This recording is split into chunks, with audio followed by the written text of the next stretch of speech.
All right, so yeah, I just raced back from seeing the last film on our list for this grand review.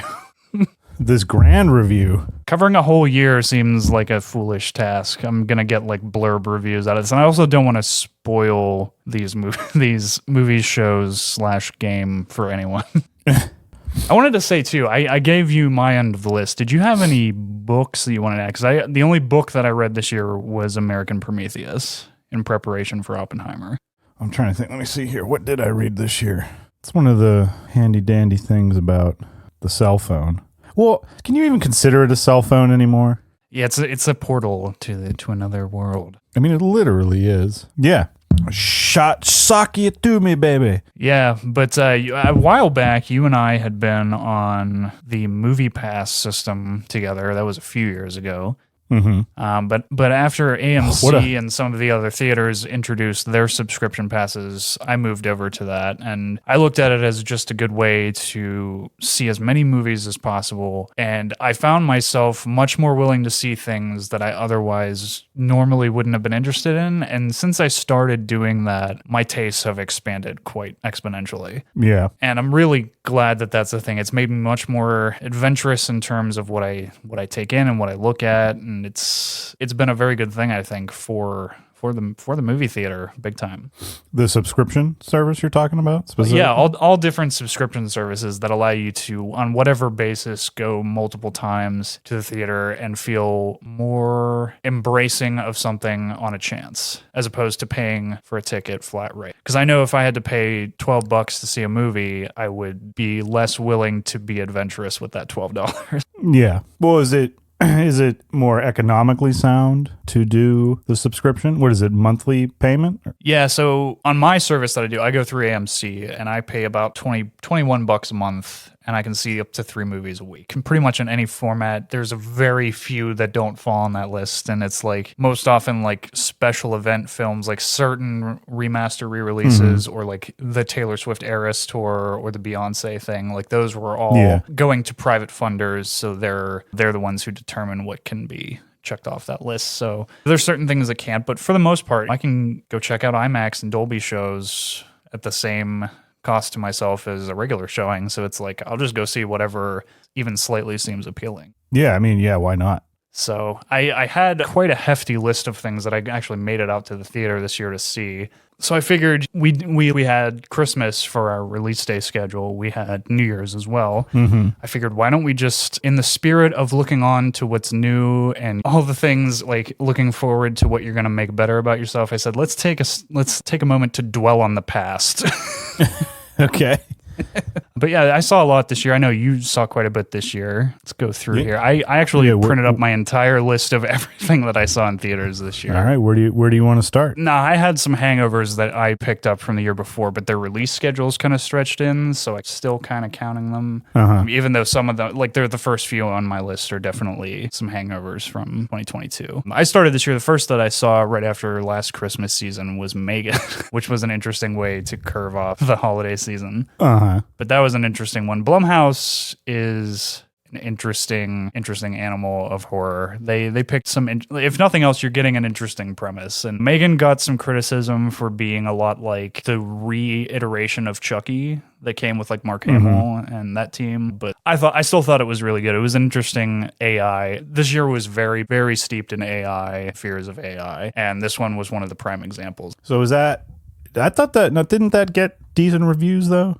I enjoyed it, and it actually had a small showing at HHN this year in Universal at Florida, where they had a dance group roaming around in the scare zones. Like, not actually, they didn't have its own haunted house, but they had like a special event dance group going around the different scare zones, just randomly freaking people out. There was a couple like special event things this year that did a Harry Potter Death Eater thing also, which was kind of cool. Nice. But she's that was very cool. So main character brings this artificial intelligence toy to life, and the idea is to give kids a companion that's going to interact with them. But as you would expect from a horror movie, it goes haywire and starts acting on its own influence and causing chaos. All right.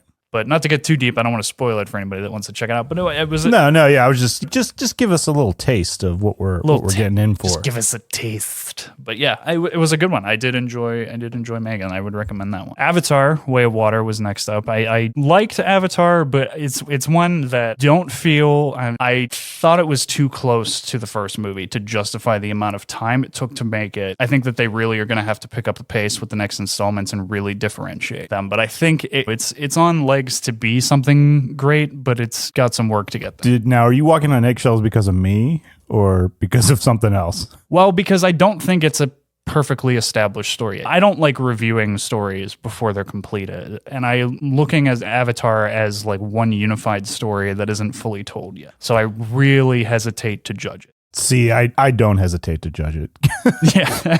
You and I are a little different. We're gonna get in here a little bit on this one. Okay, I knock my desk over.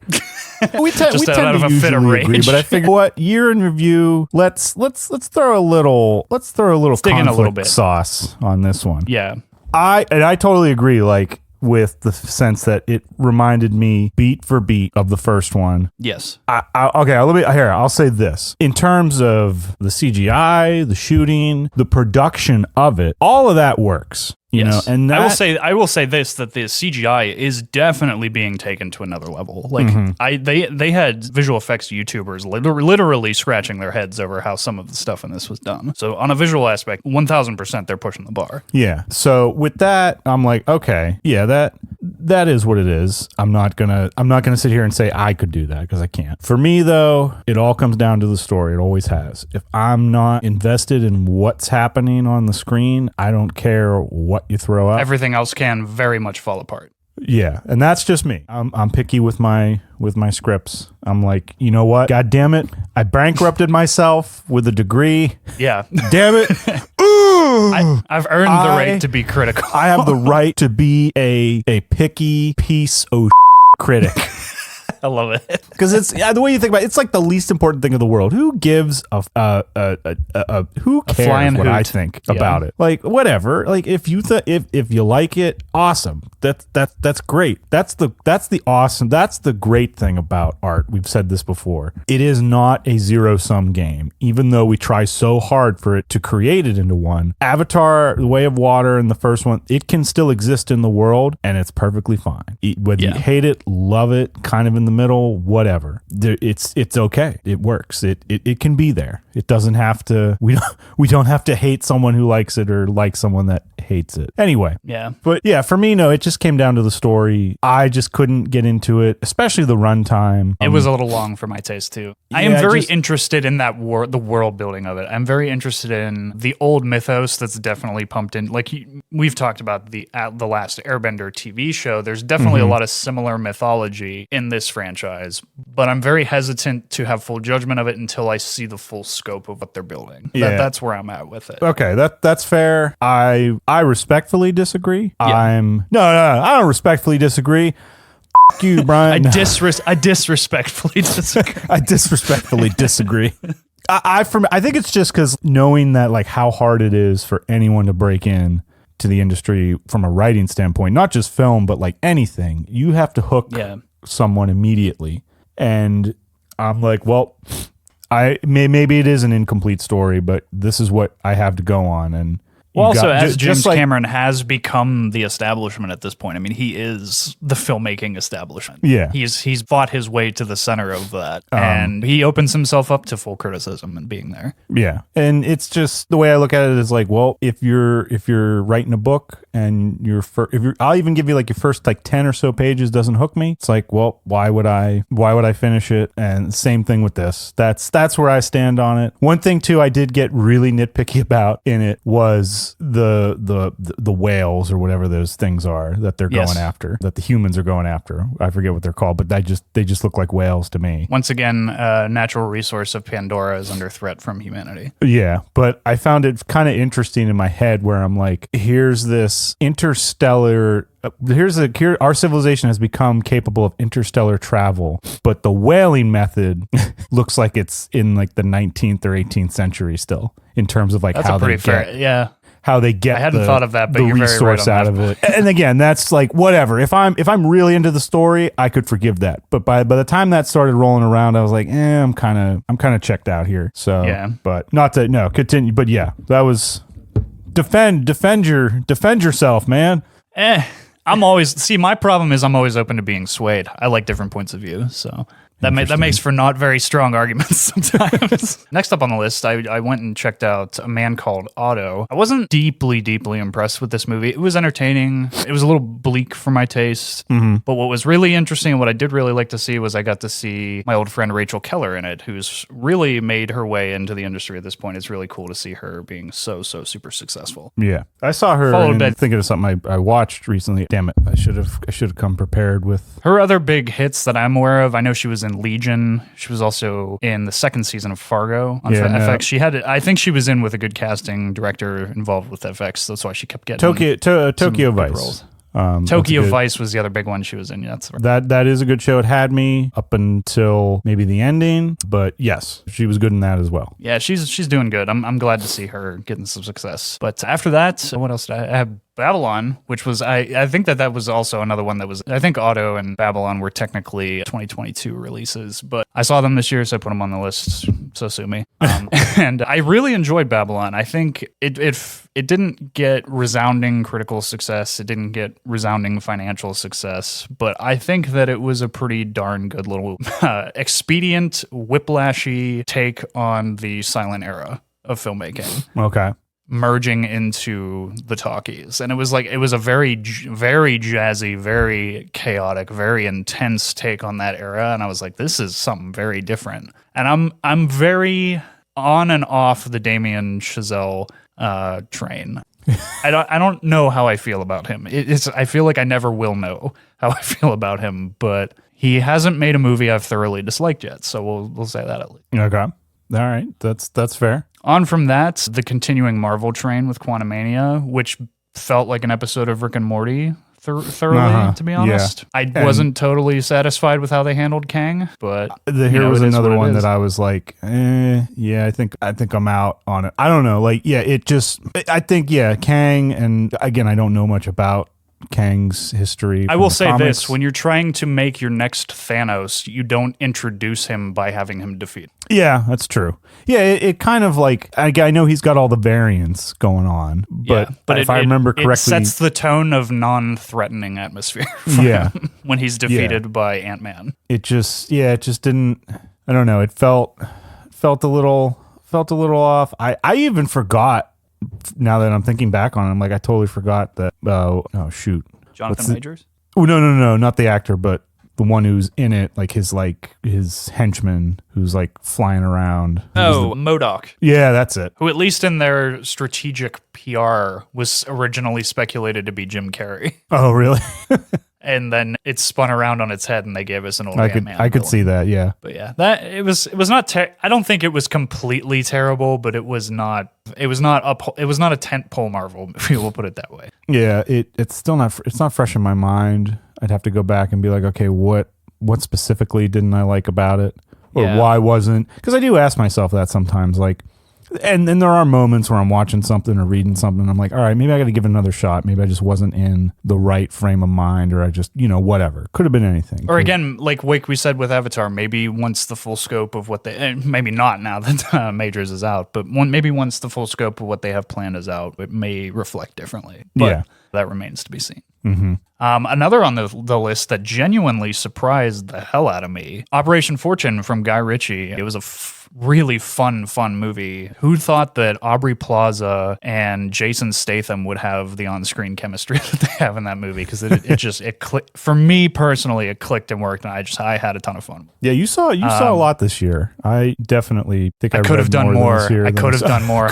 I could have done more. But yeah, after Operation Fortune, I saw Shazam, which unfortunately didn't fully hit the mark. I think it was one of the ones that was the nail in the coffin for the DCEU. It was like I like Zach Levy as that character, so I was very on board to check it out. But the movie as itself, I don't think it fully clicked. After that one was another one that surprised me, and it didn't succeed in theaters, but I think that the reason it didn't succeed was because it wasn't marketed correctly. And that's 65 with what's Adam Driver. Which I will say, I haven't seen it, but it did, at least seeing the trailer did pique my interest enough to where I'm like, maybe I'll give that a shot. They gave too much away, and that's why I won't say too much about it. I do want people to check that one out. If you don't like it, you would recommend that for like, even if you're just looking for something to watch one night. It's one of those ones I would say don't look anything up about it. Just go check it out and see what you think. Okay. Because I think it's better with fresh eyes. But yeah, I did think that one was a failure of marketing. After that was Dungeons and Dragons, which I thought was another one that was a lot of fun. Yeah. I had a lot of fun with that movie. And that one's same too. Like I had my issues with it, or like some things where I'm like, yeah, but I definitely enjoyed it.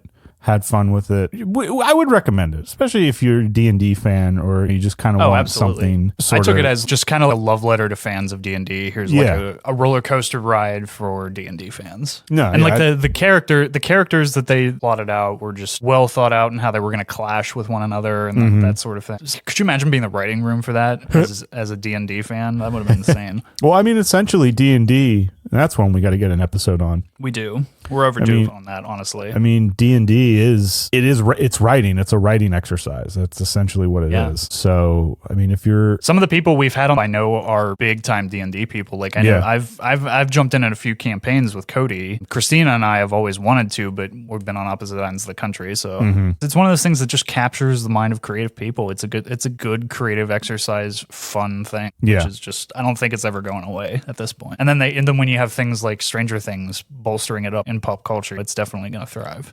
But after that, we had John Wick 4, which was interesting. It's another one I don't want to spoil. One I want to really try and keep under wraps for anybody who hasn't seen it. You know, if you're on the John Wick train at this point, if you're on for some badass Keanu Reeves, definitely not one to miss. I know a lot of people had mixed reviews on this. I talked to a lot of people who hated John Wick 4 and loved the really? Loved hated it? Okay. Yeah, it was a very mixed review bag. Did this have like the Last of Us Part 2 kind of effect going on with it? Like they did something and... I don't know that necessarily it was that degree. I don't know if it was that bitter, but it definitely wasn't as well-rounded received as some of the other installments. Okay. And that's I think all I will say on that one, because to say more, I think I would. It would give it away, but it's worth checking out. Like especially even if you've seen all the three, you might as well finish it. It's one of those ones I want people to see it and then talk to me about it because I like discussing that one. Gotcha. And then, of course, we had Mario this year. Mario was a ton of fun. It blew the lid off the box office this year. A long time coming. And I remember whenever they announced it in a Nintendo Direct, because I'm a big Zelda fan. I watch all things that Nintendo puts out in the press. And then they had a surprise announcement one day. They had a surprise announcement and they let loose the entire cast, and there were some audible groans from the internet for who they cast. Oh yeah, I do remember hearing about that. Yeah, so I was a little disheartened hearing like some outright hatred from the word go on that one, because I was like, well, I really want to give this a chance and see what Nintendo is going to do with a movie. This is the first time we're ever getting something like that.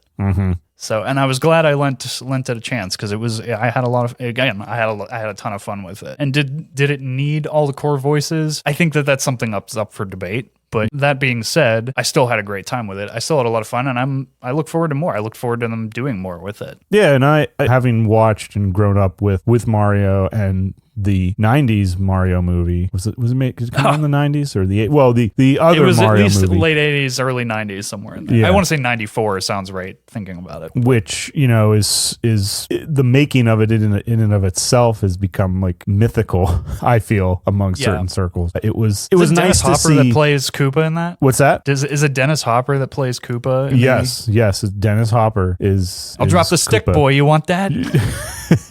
But yeah, that was a fun ride. I did enjoy Mario this year, and they're working on a Zelda movie, so I couldn't ask for more to excite me. There's a lot of rumors flying about it. I don't want to say anything to that, but I'm very interested to see what they do with it. All right.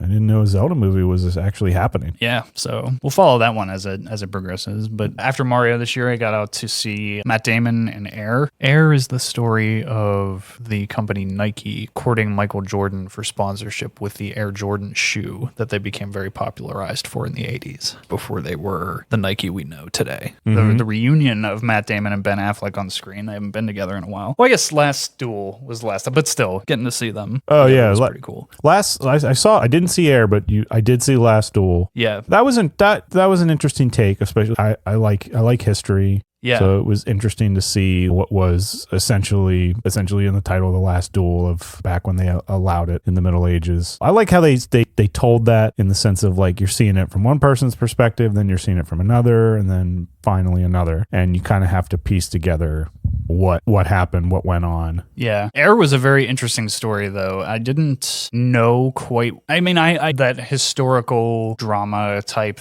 norm that's been the thing with those. I knew something of what to expect with that. Mm-hmm. But it was very interesting. As like that 80s retro vibe being as thick as it was through it. And I heard a lot of people say about Air, it would never have happened that way. I was like, it literally happened that way. That's a fact that it happened this way. Like, I thought it was kind of funny that some people said that. And like, it just wasn't believable. I'm like, what isn't believable about it? These are recorded facts. Like, what specifically? I mean, can you talk about one thing specifically that was like, oh, it would never happen that way? Nike's an established brand. I'm like, yeah, it is now. It wasn't then. Oh yeah, no, it wasn't. We're looking at before that happened. This is the thing that put Nike on the map. So, but that's where that was the basis of the argument. A lot of people I heard. Oh, okay, it was a good one. I do recommend it. I would be interested to see if it's in any award contention this award season. But definitely some good performances. Very, very. Very good movie. I enjoyed it. It was heartwarming. Left me feeling good about life after that. Good all around. Which takes us to Scream 6.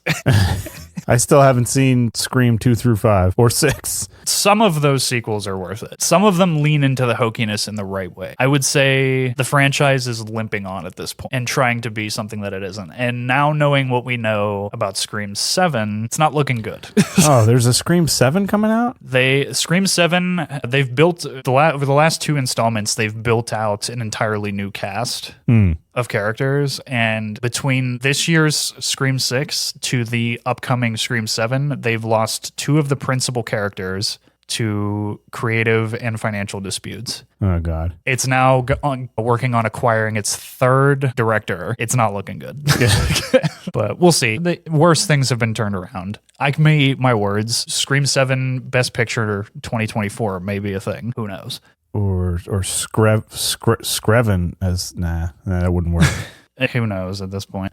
But which takes us to another horror comedy piece that did genuinely surprise me this year was Renfield. Yeah. Which was based off of the Universal classic Dracula, but spun with Nicolas Cage as Dracula as a supporting character, which was supremely interesting. No, this is definitely one that I like. You're taking something that's been even done to death, no pun intended, and trying to give it some new life, no pun intended again, but maybe.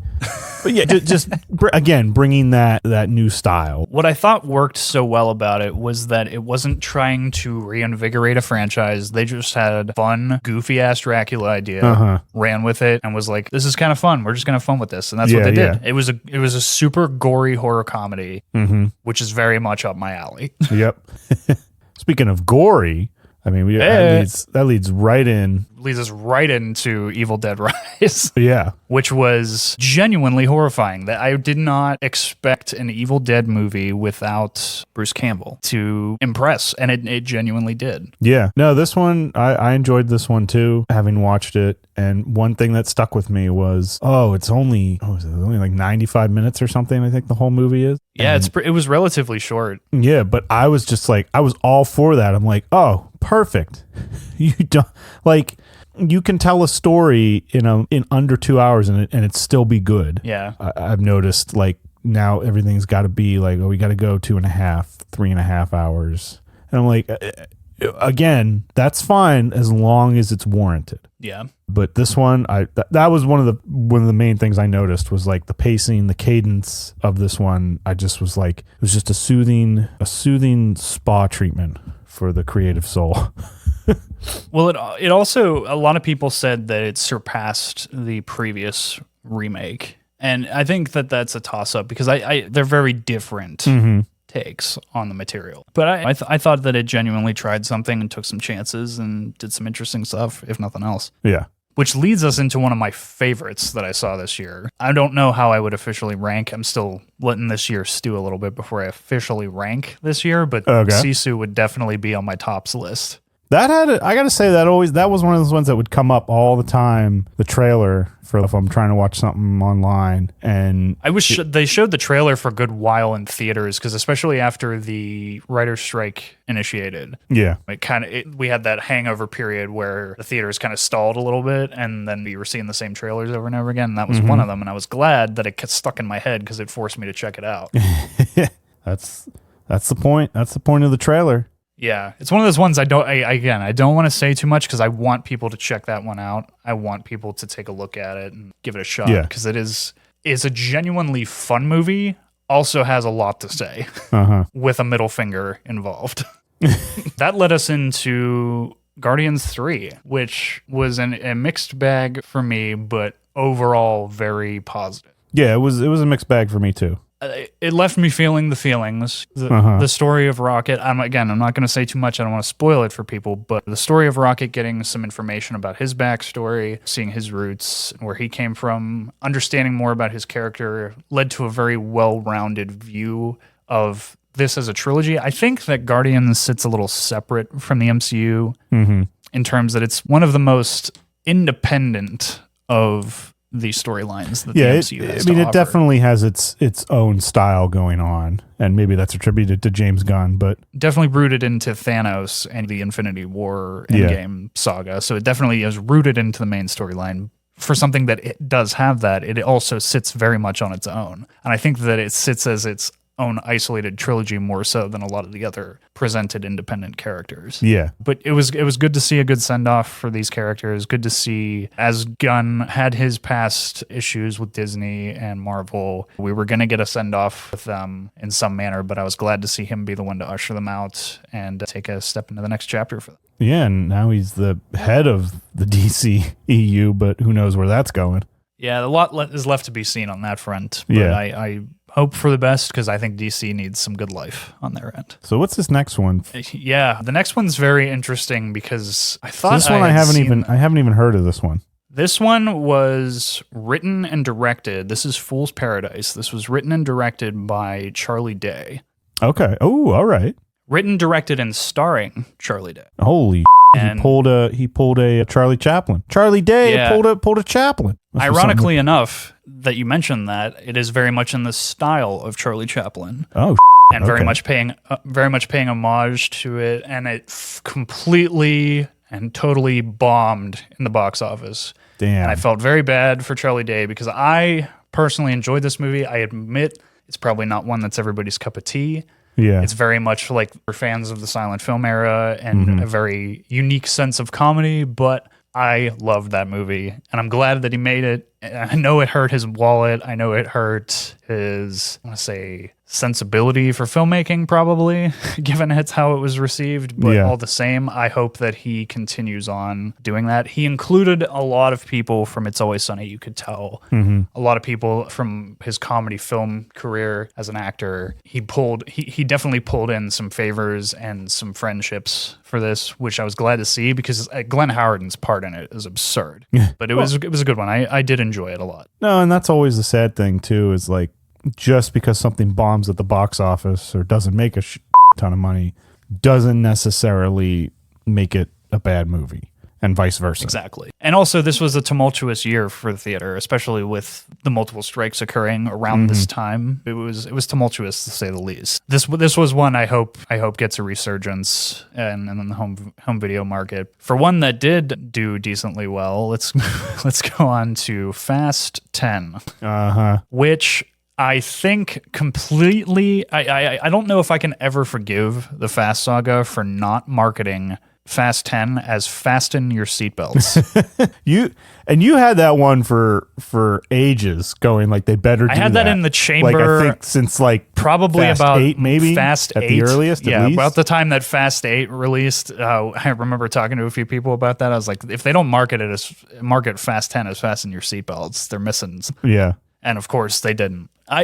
Jason Momoa's character in that, I love watching that dude have fun. Mm-hmm.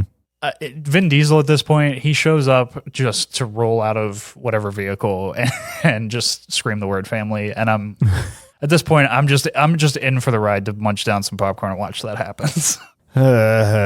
I haven't seen past, oh God, maybe the 5th one.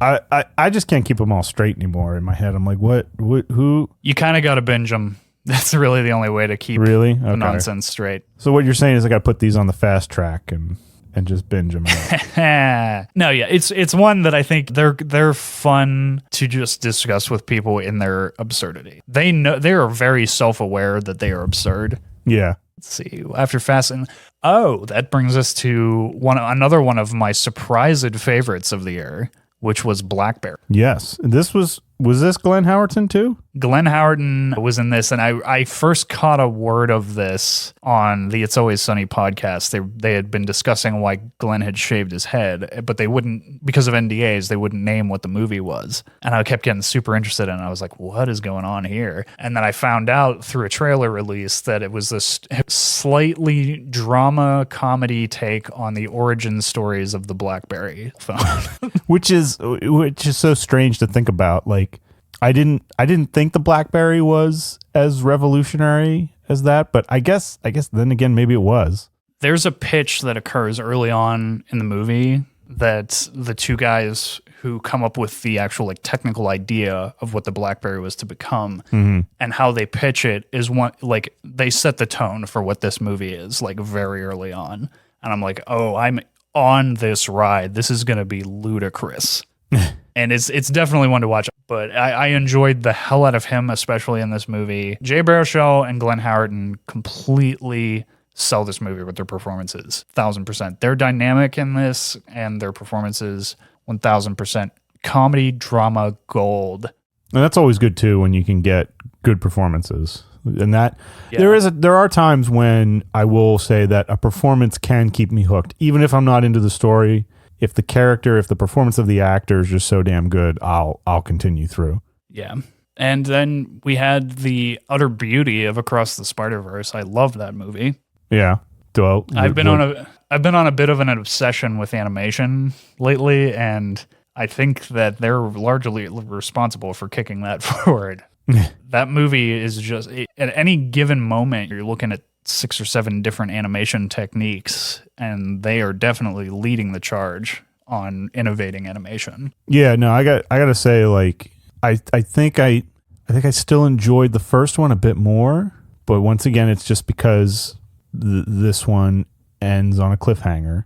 They're very much going for that kind of Back to the Future 2 and 3 with their trilogy, which is cool to watch. I haven't seen a solid attempt at that in quite a while, and I think that the third installment there has gotten their delays, so we'll see what happens with that. I think that their team is running into some trouble. They've been overworked, but I wish them the best because they're doing utterly gorgeous work. And Phil Lord, Chris Miller, they know what they're doing. So yeah. Transformers was an interesting one this year. I loved Beast Wars as a kid, and to see it realized was something very interesting. It was kind of in the Fast and Furious realm with endless sequels going on. But that being said, I had a genuinely good time with that one. It was interesting. And Pete Davidson as a Transformer was interesting. That is so random to me to think like Pete Davidson doing the voice. Who did he do the voice for? The character was Mirage. And the film was set in 94, so it was kind of, from its scope standpoint, kind of meta. It was like, oh, I was watching Beast Wars. Like, so yeah, no, never got. Yeah, I don't know how I never got into Transformers, or like I knew of them. I got into them a little bit in terms of like the toys, but yeah, the show I never. Wars. That's why this one was on my radar big time. Always into Power Rangers. Yeah. And I'll jump this one up on the list, even though it was further down. But since we talked about Across the Spider-Verse as well, TMNT this year, in a similar animation style from Seth Rogen, of all people, which is kind of cool. I know it struck a big fan with kids this year. I know it was one of the most ticket items for Christmas toys this year. Oh, was it really? Okay. Big time, yeah. Well, then, hey, I mean, I still got to see it. There's a lot on here that you have seen that I have not. I had time on my hands this year, so I made use of it. But yeah, that was an interesting take. I didn't know what to expect from it, but I walked away. There was a lot of great jokes in it. I told you there was one I heard in my head as it was being said in the theater. I heard Jordan's voice. Yeah. And I immediately broke and started bursting out laughing in the theater. So yeah, TMNT was good. It was a lot of fun. And if you like the animation style of Spider-Verse, definitely check it out. There was some solid animation work in that one. But that takes us to The Flash, which was another very mixed bag thing. It was tough because Ezra didn't leave things easy to palate with that one. A lot of people were eager to not love that one, which is very fair given the record. I was going to see it regardless because of Keaton. To see Keaton back on screen as Batman, I was like, all right, I at least am going to check this out. No, that was nice to see him back. It was definitely one. I think maybe because I went in with like expecting absolutely nothing. Yeah. And coming out with at least something, I guess it didn't sting as much to me as it might have for others. Or it wasn't visually impressive. A lot of the gags fell flat. But there was still something in there that I did find entertaining. And like you said, with expectations staying low, I try and do that as much as possible anymore because I have found things to like in movies that people have been quick to hate in the past. So I try more often than not these days to go in with movies, especially that have preconceived notions about them. I try to go in with as low expectations as possible. And that's tough to do sometimes. It really can be, especially in the information age that we're in. People pick things apart before they're even on the screen. Yeah. It's difficult. This was one that I did want to at least give a shot. And I was glad that I did. Was it perfect? Absolutely not. But that being said, you know, it was an interesting. Yeah, I mean, even to see if you're a Keaton fan, it's definitely closing out a chapter of the DC universe. So I was interested at least on that front to see what their last effort was. No, I'm saying even if just to see him in the role as Batman again is nice. Yeah, a couple of cheeky one-liners, some great action moments with Keaton. So, and for nothing else, I'm always into even the worst of time travel stories. So yeah, that I enjoyed. No hard feelings. I'm going to be honest. A lot of people, it was another one people were quick to try and hate online before it was even out. And I can't think of before that the last time we got a genuinely like raunchy comedy like this. Is this the one with Jennifer Lawrence in it? Jennifer Lawrence, she gets hired by Matthew Broderick and they need wife, her to like date their quote son. unquote date their son. But because she's fallen through on all of her financials and is in a last ditch effort to try and make claw her way out of debt. It was an interesting story. Another one I don't want to spoil. It's like to explain too much of it would spoil it, and I don't want to do that. But yeah. I did get some good laughs out of me. I did have a good time. It was a great one for the theaters. Enjoyed it. Boogeyman was also good. There was a couple of surprising horror movies this year that I wasn't expecting much from, but got a lot out of. Was Boogeyman perfect by any means? No. But it had some of what I liked from movies like Lights Out. It used light really well. And David Dastmalchian had a really creepy-ass performance in it. Genuinely surprised me. And some good kid performances. And that's always tough to do. Horror is another one that's we've talked about. It's tough to get it right. Or tough to do something original. Especially with the industry, the way it's going is trying to push horror at an advanced rate. And it's one that does lend itself to an expedient production schedule. But when the weight of the industry is behind that and pushing it can get tricky. And I'm glad to see more of these holding their own than falling. So yeah, that was an interesting one. Dial of Destiny. Mads Mikkelsen was fantastic in it. Yeah, I'll give you that. He's one of those actors that's born to play in movies like Indiana Jones. Joyride. Did you by chance see Joyride? I did not. I saw it. Now, is this like a remake of the one? Because when I heard this, I was like, wait, Joyride, the one like that Paul Walker was in? So no, this years ago. It's another raunchy comedy. Okay, no, all right. It's about two girls who are friends from growing up. One from out of the United States, doesn't know anybody. She was adopted, and her friend, nothing goes well for her. And It's about them going on a journey to meet. It's about a work trip, but then it turns into a reuniting of the main character with her birth mother, and it is just kind of like a complete and total raunch comedy on the way, and gave me some of the best hilarity laughs I got in the theater last year. It was really utterly ridiculous, and it was one that's worth watching. I don't know if everybody will get the same thing out of it. Yeah, it might be too raunchy for some people, but I enjoyed it. I got some good laughs out of me, and yeah, it was unique. It was one of the more unique comedies I've seen. Insidious. Is this like the 4th Insidious one? Insidious, The Red Door. I think it's the 5th. Oh, it's the of 5th, the franchise now. Yeah, it's the 5th of the franchise, and this one had a lot of mixed feelings as well, but I personally enjoyed it. Did I want more explanation out of things? Absolutely. But I'm hoping that because this did as well as it did pretty well comparatively to its startup budget, I think that there will be more of them. So I'm interested to see where they take it from here. It was a reintroduction of the original family from the first 2 movies. Okay. Who they parted ways with after that point in the franchise. So is it a bit of a prequel or no? It is a sequel. Okay. But it goes back to the original characters who they've distanced. I liked the use of the art, like the art school in this. I thought that there was a lot of interesting thing with artistry that were done in the storyline. Was it perfect? No. I want to see more explanation of things in further installments if they keep going. Mm-hmm. But it did lay some interesting groundwork for where they can go. So I'm interested to see what they do. I understand some of the criticisms that people had with it, but I did find some things to really enjoy. Elemental, the latest of Pixar's endeavors, did very poorly in theater. But I personally enjoyed it. It was the most I think I've enjoyed a Pixar movie since Inside Out. Oh, okay, damn. Now, I think that it deserved better reception in theaters, but I think that Disney Plus is Disney's own worst enemy in terms of the box office, because I think for movies like this, I know a lot of parents who do want to see these things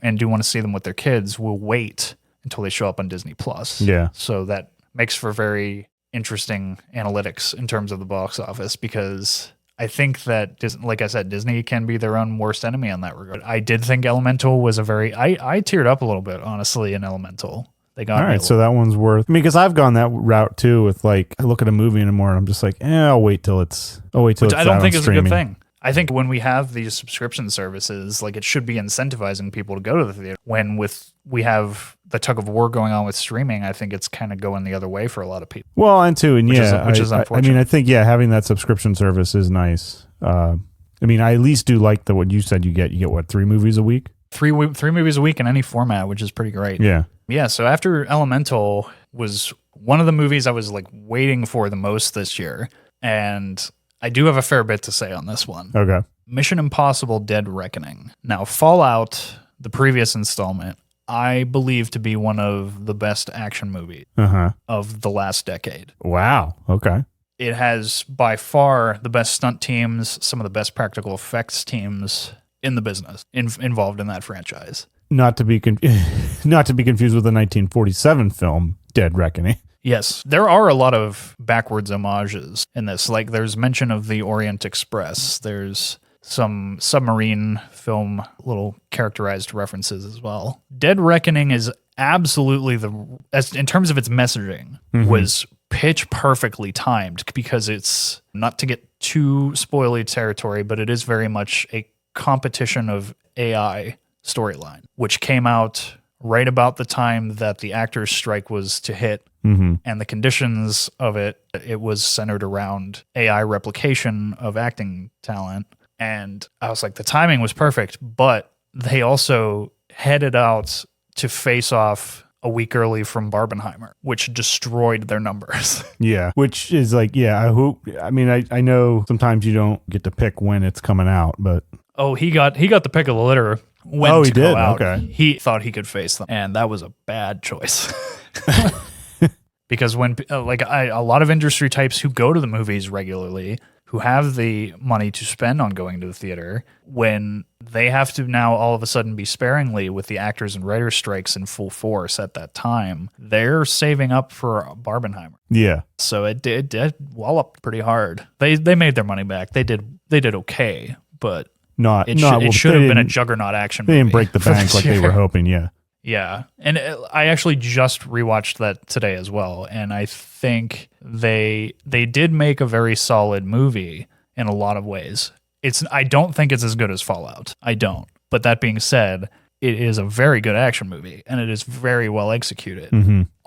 It is a part one of like a divided in half. It is part one of two parts storyline. Yeah, there's yep, that's true. So that also, like I've said before, comes with a certain territory of reserved justice. So I will keep a lot of that close to the chest. But I think that this is also another one where I can't say too much because I don't want to spoil it for people who haven't seen it. But there were choices made in this one that will have implications for this franchise that I don't know were the right choices. Yeah. And at least until I see it in its fullest form. I hope that they were the right choices, but they don't. That's to be seen. But that also brings us to Barbenheimer, and we discussed our preliminary thoughts on both Barbie and Oppenheimer. Mm-hmm. Having reviewed both of them again since theaters and multiple times in theaters, very interesting. I definitely have a lot to say on that subject. They definitely took the box office by storm this year, and that dynamic, different tone in movies becoming the phenomenal pairing that they were was something that I think will be studied for a while because it was very interesting. Yeah, and I liked Oppenheimer more, if I'm going to be honest. And that's fair. It's more to your sentiment, more to mine as well. I got a lot out of Barbie that I didn't expect to. I was genuinely surprised by Barbie. And I didn't really... I mean, I knew there was going to be a level of absurdity and humor to Gosling going into it. I got a lot more than I expected. But yeah, I thought that that pairing was a juggernaut for this year, for sure. Mm-hmm. And I think that it will be studied going forward. I think a lot of executives will be trying to replicate that in some form. Haunted Mansion was poorly timed this year, very poorly timed. I thought it was a great Halloween movie that shouldn't have been put out over the summer. Well, you think like what were they going for there? Even I don't quite understand it, but there was another strategy there that I don't fully understand yet. Maybe to be available for the home video market in time for the Halloween season, but it was strange timing. Yeah, you think they might have had it in the can for too long or something? I don't know. Maybe I found it to be the way that Pirates of the Caribbean was a fun take on a theme park ride. Yeah. I thought that this was in a similar category. Maybe not as iconic or great, but it was something that was interesting. And given what had been tried previously with the material, I thought that this was at least an interesting take. Okay. And worth a look for certain people. Definitely something that was going to be fun for kids and families, for sure. I thought it was interesting, but the box office did not reflect. Again, it may be that Disney Plus effect. Mm-hmm. But that brings us up to Talk to Me, which was another one for my most interesting this year. Yeah, I know. I heard some good things about this one. Very interesting. The basic premise of it is taking ghost story and medium interference with ghosts and taking it from the perspective of the high school party drug, which I thought was a very interesting way to look at that. And so basically, to give a simple rundown of the premise, there's a mysterious ceramic hand with writing on it, and it's cut off at about the forearm. And it's this pairing of kids who are running these parties are taking it around in a book bag from party to party. You doing it basically as a party trick, and you hold the hand and you go through the steps of the ritual, and then you can be possessed by certain ghosts. And the kids are getting drunk, having fun, jumping in and playing around with possession. It makes for a very interesting groundwork for a horror movie. Was it the most groundbreaking take on a ghost story? Was it the most roller coaster ride I could have expected? No, I did see a lot of what they did coming, but that being said, it still was such an interesting premise. Yeah, I would say definitely so far, I'd say of everything we've talked, premise-wise, that one sounds the most original out of them all. Yeah, for horror this year, I think that one definitely is in the top category. It was very interesting. Also got to see another one that surprised me this year was Gran Turismo from PlayStation and Neil Blomkamp. Of all people. What you would expect from Neil Blomkamp. Where's he been hanging out? Yeah, I think after his Alien installment burned out, I think he had a tough time. Mm-hmm. And I don't blame him because he wasn't treated with a lot of reception for that. But and it was also at a bad time for Disney acquiring Fox. That was not a time for taking chances with Fox properties. I did think Gran Turismo was interesting. It had, again, another one that had great performances from David Harbour. The first time we have seen Orlando Bloom in years on screen. There's another one like where the hell has he been? Yeah, it was kind of an interesting project. The story surprised me. I did enjoy it. It was more inspirational than I thought it was going to. And it was one a sleeper that I do think was worth checking out this year. To get back into the comedy vibe, that takes us to Strays, which was ridiculous and great, and I loved it. Will Ferrell plays a dog who is completely mistreated by his owner, but has no understanding of it. And Will Forte plays the owner. He's trying to get rid of this dog desperately. Drives him, and through the early parts of the movie, he's driving him further and further out, and he keeps making his way home until finally he drives him completely to like across to almost to another city, and he has to go on a journey to try and make it home after he understands what's going on with his owner and that he's being betrayed and left out. Mm-hmm. He gets set on a mission to go bite his owner's dick off. And I thoroughly enjoyed this movie. It was great. It was hilarious, and I can't recommend it. Okay, I have to put that up there for the originality premise. Yeah, it was a lot of fun.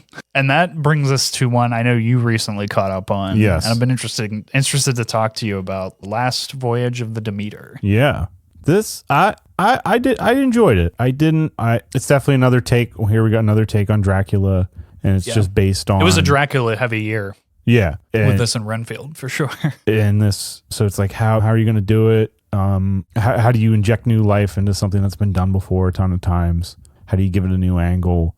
I thought they did a solid job with it. It does. You can say like it's one of those things where literally a footnote in the actual Dracula novel. Yeah. So how do you get us as the audience to care about what's happening to these characters while they're on the voyage from Romania up to London? But yeah, it again, maybe just because once again I'm going in with lower expectations, not really expecting much, and when I get something that's good that I enjoy, I'm like, oh, okay, I wasn't as put off by it as I thought I could have been. Yeah. Like I liked how they made Dracula seem scary. I liked lurking in the shadows, kind of scary, not like a formidable force. How it's on the ship. I liked the performances, how the people, when they go, I guess I don't know if are they becoming vampires or they're more just his like zombies now, essentially. That was an interesting take in vampire lore. Yeah, I thought it did good job of like sort of in terms of like the world building. Here's thing that just has such entrenched lore behind it in terms of just vampires and Dracula. I thought they did a good job of trying to bring something new to the table that I hadn't really seen before. Yeah. Also good set work showing the top of the ship. Yeah. For the majority. Was very well used and very visual movie, more to my surprise. It was very, very well done. I enjoyed the opening too, for what it's worth, like how it's them finding the derelict ship after it's already crashed on the shore. Start at the middle of the story, and then you go. Yeah. And then they find the captain's log. Yeah, that was cool. I did enjoy that as well. Yeah, that was a good one. I thought it was a great year for horror overall. That was one of the high points for me. Yeah, this definitely gave me some Mummy vibes. Like the old school Mummy. Yeah. Yeah, I would agree with that. That's a cool take. Yeah, so this was a good one. I would recommend Voyage of the Meter. Yeah. If you get a chance, it's rolling around. It's just had its physical release not long before Christmas, so it's gonna be interesting. I'm gonna be interested to see how that one does in the home video market. I also got to see Jurassic Park again this year, which was kind of nice. I revisited that, and not long after I got to see that, it was announced that they're doing a survival horror game. So I'll be excited to see what happens with that, because that's been long awaited. Of survival horror. Oh, for Jurassic Park. That's right. Yeah. Yeah. So that's something I know like a lot of fans have wanted good Jurassic Park games for like a long time now, but getting a survival horror game in the style of the original movie, I'm on board. Yeah. Sign me up. Yeah. No, that piques my interest. That brings us to by far, I would say, the worst movie I saw this year. What's that? R.L. Stein's Zombie Town. I haven't even... And it made me sad for Dan Aykroyd. Oh God. Okay. I don't want to dislike things that Dan Aykroyd is in. I can't love this movie. Well, I have good things to say about it, but it was the worst movie I saw this year. Okay. The good things I have to say about it brought fresh actors to the screen, which I can say for very few movies on this list. I mean, well, that's a plus. Yeah, and I think that's getting rarer and rarer because people are less willing to take chances these days. So seeing some fresh acting talent was pretty cool, but was just poorly used Chevy Chase. And Chevy Chase already doesn't want to be used well. He is in it. He is in it for the paycheck. Yeah, we talked with Jordan about his Chevy Chase encounter. Yeah, and his bad reputation he has been building for a number of years now, Dan Harmon included. But that being said, I don't want to rag on Zombie Town, but underachieved to a great degree. Yeah, I thought it could have been a lot better. Yes, it's an R.L. Stine movie, but it had bones to get to something of a Ghostbusters like intrigue. They had a great mythic filmmaker intrigue with Dan Aykroyd's character. They had this town atmosphere, which is always, those are great bones for a good horror story, even a made for kids horror story. And it had great acting talent in it. That's the most baffling part. Like it was bringing new young actors up to the fold, but you had Dan Aykroyd, you had Chevy Chase, you had Kittredge from Mission Impossible as the movie theater patron. I mean, like, there was just so many avenues they could have done something great with this, but it was just very basic. Yeah, no, and that can always happen, unfortunately, where you try to do something, you think you're going to have at least something decent, and then it's not. But then I did find a good movie in Dumb Money after that. I mean, that one was, I didn't expect a movie on this subject matter as fast as they came up with it, but this was based on the GameStop short of 2020 into 2021. Nice. That occurred. And it was one of those things I'm like, thank God this story got told, because it is a very important story and the proper context of this getting out is important. Yeah. Because it's one of those ones that has been the air surrounding it has been manipulated and twisted and tried to be controlled. And I'm just glad that people care about it. I'm trying to think if I even saw like previews for it, but I'm not. It was like the trailers came out and then like a couple weeks later it was in theaters going. Okay. Yeah, so it was pretty quick, but it was a good one. And Paul Dano was great. The whole cast was great. Pete Davidson was great in it. Pete Davidson was very much the comic relief in this otherwise quite serious drama, and it was good. Yeah. I definitely recommend checking that one out. We'll be continuing this episode in a part 2 coming next week, wrapping up the second half of 2023 reviews. So join us next week for the continuation. I was like fully ready to just like Ace Ventura it, but